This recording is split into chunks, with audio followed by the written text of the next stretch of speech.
શ્રી ગણેશાય નમઃ. મિત્રો, આપ જોઈ રહ્યા છો યુટ્યુબ ચેનલ પર અમારી ચેનલ ધાર્મિક વ્રત કથામાં આપ સૌનું હાર્દિક સ્વાગત છે. આજના વિડીયોમાં આપણે જાણીશું ચૈત્ર માસ અમાવસ્યા ક્યારે છે.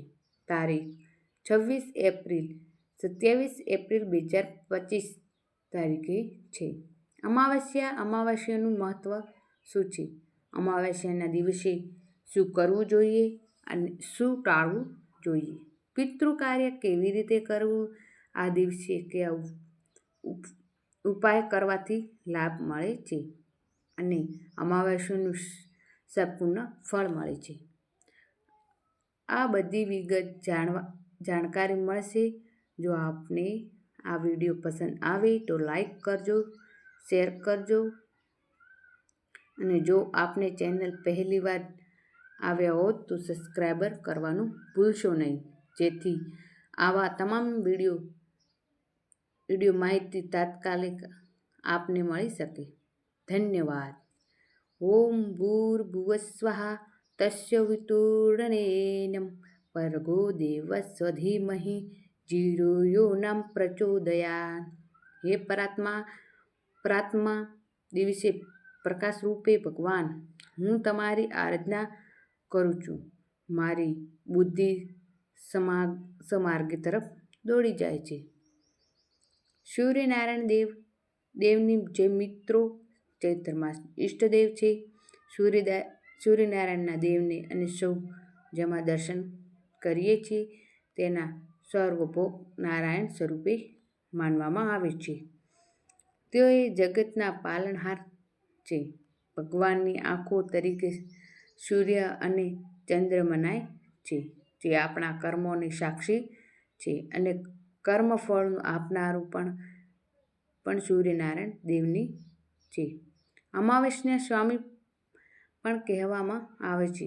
પિતૃઓએ તૃપ્તિ આપવી હોય તો પણ સૂર્યનું ઉપવાસ વિશે મહત્વ.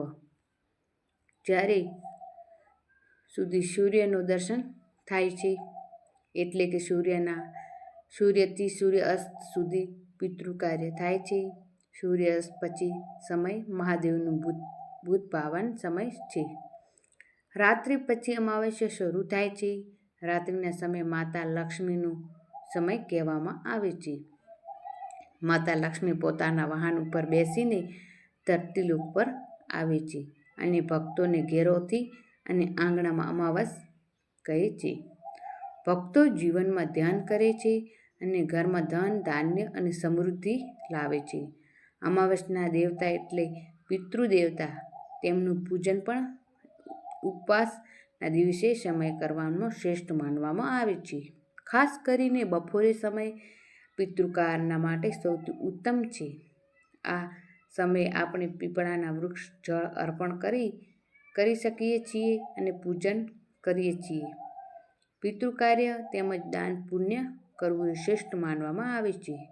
શ્રદ્ધા, તર્પણ અને પંચયજ્ઞ, જેમ કે ગાયને ભોજન કરાવવું, કૂતરાને ભોજન આપવું, કાગડાને દાણા આપવા, કીડિયારું પૂરવું, દાન કરવું વગેરે, આ બધા કાર્યો અમાવસ્યાના દિવસે કરવામાં પિતૃકાર્યનું પુણ્ય થાય છે. કહેવામાં આવે કે જો આપણે પંચયજ્ઞ કરીએ છીએ તો પિતૃકાર્ય અધૂરી રહે છે. પિતૃઓ સુધી શ્રાદ્ધ અને તર્પણનો લાભ માટે કાર્ય જરૂર છે. આ દિવસે લક્ષ્મીનારાયણ ભગવાનનું પૂજન પણ કરવું એ ખૂબ શુભ માનવામાં આવે છે. આ ઉપવાસથી મનોકામના પૂર્ણ થાય છે. સ્નાન, દાન અને પૂજન તન અને મન શુદ્ધ થાય છે.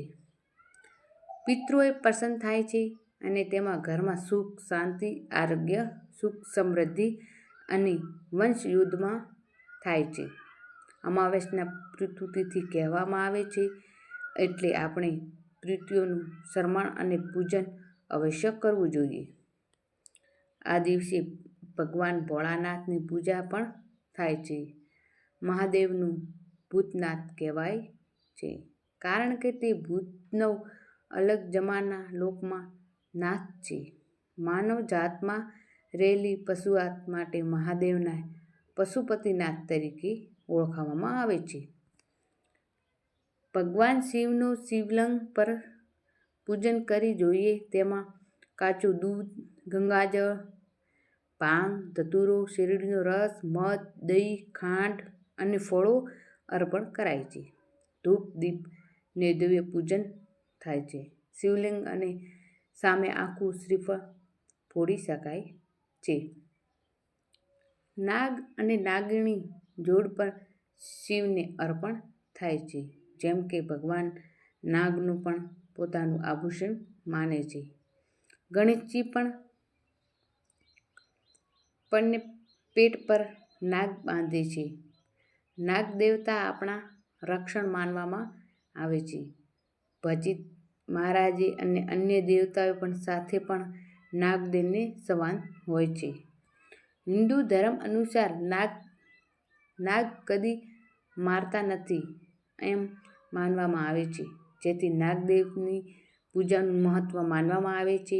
નાગ પાંચમી દિવસે માતા પોતાના બાળક માટે નાગદેવની પૂજા કરે છે. ખેતર પણ નાગદેવની રક્ષા હેઠળ રહે છે. નાગ ધરતીની અંદર રહે છે અને કોઈના વિના કારણ ડંખ મારતા નથી. જો તમે છેડ્યો તો તેની પ્રતિક્રિયા આપે છે. પિતૃકાળમાં નાગદેવની પૂજા પણ સમાયેલી હોય છે અને જ્યારે પણ આપણે પિતૃકાર કરીએ છીએ ત્યારે નાગદેવને શરમણ અને પૂજન અવશ્ય કરીએ. હવે આ સૌપ્રથમ જાણીએ ચૈત્ર માસ અમાવસ્યા ક્યારે. હિન્દુ પંચાંગ મુજબ ચૈત્ર માસની અમાવસ્યા તિથિ 27/2025ના રવિવારના દિવસે વહેલી સવારે લગભગ 4:45 શરૂ થાય છે. આ તિથિ 28 એપ્રિલ 2025ના રાત્રે લગભગ 1 વાગ્યા સુધી રહેશે. તેને ઉદય મુજબ અને રાત્રિના ચંદ્ર દર્શન હોવાના કારણે અમાવસ્યા 27 એપ્રિલના દિવસે ઉજવવામાં આવે છે. આ દિવસે લોકો વ્રત રાખે છે, તપ, જપ કરે છે, દાન પુણ્ય કરે છે અને તીર્થ સ્થળે લઈ જઈને પવિત્ર સ્નાન કરે છે. તેનાથી પાપોનો નાશ થાય છે અને પિતૃદેવતાઓની કૃપા પ્રાપ્ત થાય છે. ચૈત્ર અમાવસ્યાના પિતૃ શ્રમણ માટે મહત્વપૂર્ણ હોય છે. આ દિવસે પિંડદાન, શ્રાદ્ધ અને તર્પણ કરવાથી પિતૃઓને શાંતિ પ્રાપ્ત થાય છે. ભગવાન વિષ્ણુની પૂજા કરી અને વિષ્ણુ મંત્ર તથા અશાસનના પાઠો કરવાથી પણ પિતૃ માટે ઉત્તમ ગણવામાં આવે છે. પીપળાની નીચે જળ અર્પણ કરવું એ હનુમાન ચાલીસાનો પાઠ કરવો અથવા નારાયણ મંત્રનો જાપ કરવો પણ લાભદાયક હોય છે. પવિત્ર નદીમાં સ્નાન કરીને ગરીબોનું દાન કરવું, જેમ કે ધન, અનાજ, વસ્ત્રો વગેરે કરવાથી ઘરમાં કદી ધન ધાન્ય અછત નહીં રહે. આ દિવસે વહેલી સવારે ઉઠીને સ્નાન કરીને શુદ્ધ વસ્ત્ર પહેરવા, ગંગાજળમાં થોડું દૂધ અને તુલસીના પત્ર નાખીને આખા ઘરમાં છાંટવું, ઘરની સ્વચ્છતા જાળવવાથી મંદિરની સાફ સફાઈ કરવી અને તેમનું ઉંબરાનું પણ પૂજન કરવું. ઘરના બ્રાહ્મણ સ્થાનમાં 5 અગરબત્તી પ્રગટાવીને ઈષ્ટદેવ અને કુળદેવીનું ભક્તિપૂર્વક પૂજા કરવી. પિતૃતુતિ માટે દાન પુણ્ય કરવાથી સંકલ્પ કરવો જોઈએ કે પિતૃ કાર્ય માટે ખાસ તત્વો જેમ કાળા સફેદ તલ, ઘૂસ-ઘાસ, દૂધ અને જળનો ઉપયોગ કરે છે. આમ કરવાથી પિતૃઓ પ્રસન્ન થાય છે અને શુભ આશીષ આપે છે.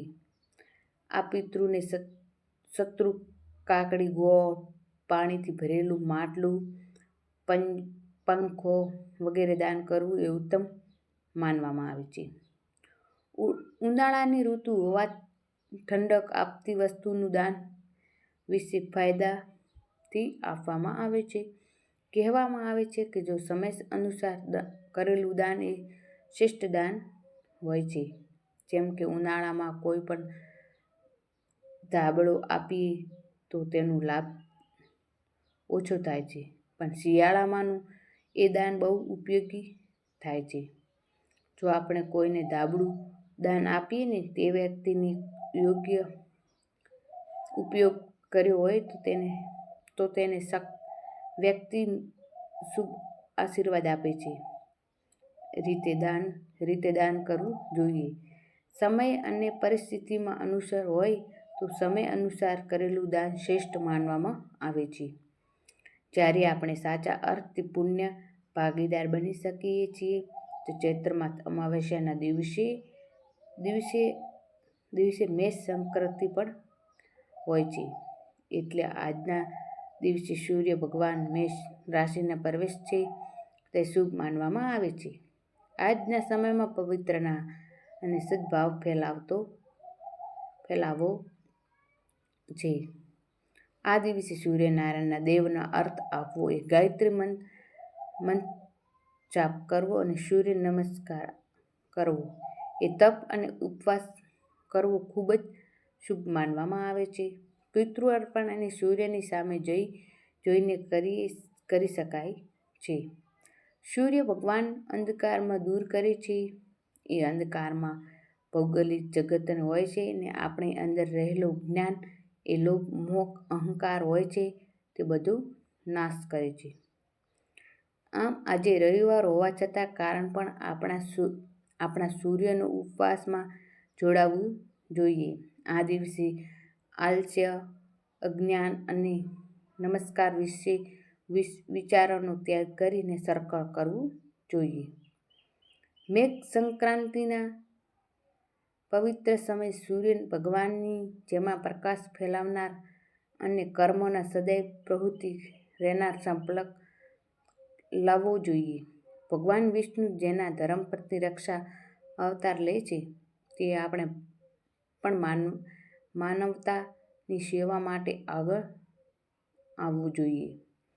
માન્યતા છે કે મેષ સંક્રાંતિના દિવસે પવિત્ર નદીઓમાં સ્નાન કરવું જોઈએ.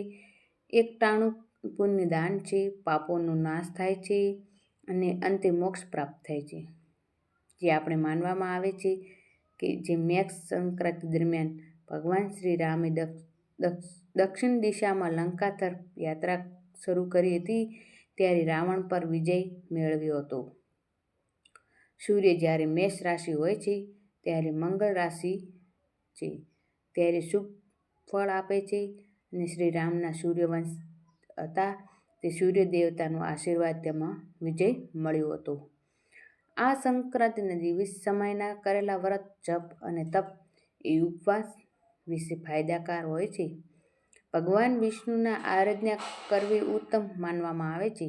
આની રીતે ચૈત્ર અમાવસ્યા ખૂબ જ પવિત્ર અને મહાત્માવાળી હોય છે. મિત્રો, જો આપને આ માહિતી પામીને ખુશ થઈ જશો. આજે કેટલા સર્વ કાર્ય કરો, ગાયને લીલું ઘાસ ખવડાવો, જરૂરતમંદો દાન આપો. અમાવસ્યાના રાત્રિના અંધકારે હોય છે એટલે કે કામ વગર ઘરની બહાર ન જવાય. શનિદેવ અને શ્રી હનુમાનજીની પૂજા કરવાથી નકારાત્મક દૂર થાય છે. આ દિવસે વ્રતનું પાલન કરવું જોઈએ. નિંદા ન કરવી, વ્યસનનો ત્યાગ કરો અને પતિ પત્નીની બ્રહ્મચર્યનું પાલન કરવું ઉપજિત છે. અમાવસ્યાના તિથિના પૂર્ણ થતાં વૈશાખ માસ શરૂ થાય છે. ભગવાન નારાયણના અંતિમ પ્રિય છે ચૈત્ર માસ પૂરું થાય છે. ચાલો ચૈત્ર માસ દરમિયાન આપણા પૂજાપાઠ કર્યા અને તેમાં કોઈ ભૂલની સ્થિતિ હોય તો ભગવાન માતાજીની અને પિતૃદેવોની પાસે ક્ષમા માંગીએ છીએ. પ્રાર્થના કરીને ભગવાન વિષ્ણુ નારાયણ ભગવાનને આપણું કલ્યાણ કરે છે અને પિતૃદેવતાનું સદાય પ્રસન્ન રહે છે. આ દિવસે લક્ષ્મીનારાયણ ભગવાનનો ઉપવાસ કરવાથી પણ પિતૃતૃપ્તિ થાય છે અને મનોકામના પૂર્ણ થાય છે. ચાલો અંતે ભક્તિપૂર્વક કહીએ, ઓમ શ્રી મહાલક્ષ્મી વિષ્ણુપત્યે ધીમહિ તન્ત્રો લક્ષ્મી પ્રચોદયાત. જે અમાવસ્યાના દેવતા જે લક્ષ્મીનારાયણના દેવ મિત્રો, શ્રાવણ માટે આપનો ખૂબ ખૂબ આભાર. જય શ્રી કૃષ્ણ.